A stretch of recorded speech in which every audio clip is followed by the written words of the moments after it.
One of the areas of concern is whether you're a mature believer or not a mature believer, is this idea of offense. We seem to take offense at a lot of different things and it causes all kinds of problems.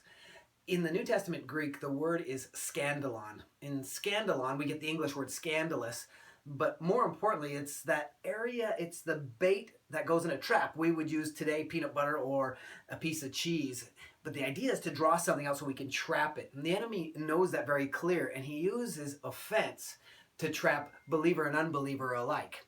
Now, I love the website gotquestions.org. I go there often, but they speak on this very topic and they have an acronym called COP, something that we can remember.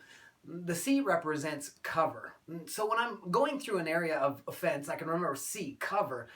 Proverbs 17, verse 9, it says that he who covers a sin seeks love, but he who repeats a matter causes division among friends.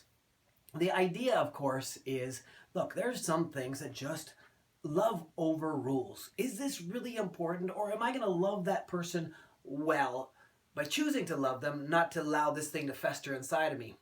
The other problem, of course, with that is we take the second half of that verse and we start to repeat a matter and we start to cause division. And now there's a sin maybe done to us, but now we're sinning against the other person by repeating that through gossip. It's something we have to keep in mind as believers. Second, it says, overlook.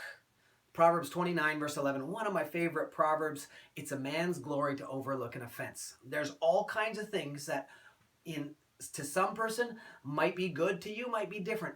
A lot of times it's simply preference. First place that we should go, is this just a preference? Is this a preference I have? Or is this really a big deal? And sometimes it's just simply not a big deal. So it goes back to that first verse that we talked about, and being covered by love. Now, there are certain areas that you have to take the next step, and that's P, pray. And so we pray for the person. There's something that changes us when we pray for that person who's caused us offense. We haven't changed them, but we've changed our heart. Now, lastly, the only thing I'll add to all of this is there are times where the offense is big, and it's pretty hard to overlook, and it's hurtful. Well, Matthew 18 tells us the steps. You go to that person. You go boldly. You don't go fearfully. And you take the steps to go to that brother, and you do it in love. And you correct them in love, and you explain your heart. If that doesn't work, then you take another brother or sister to go alongside of you. If that fails, then you take a leader from the church. But the Bible's very clear that the enemy wants to use offense to take you down. But the Bible gives us very clear guidelines on how to deal with that.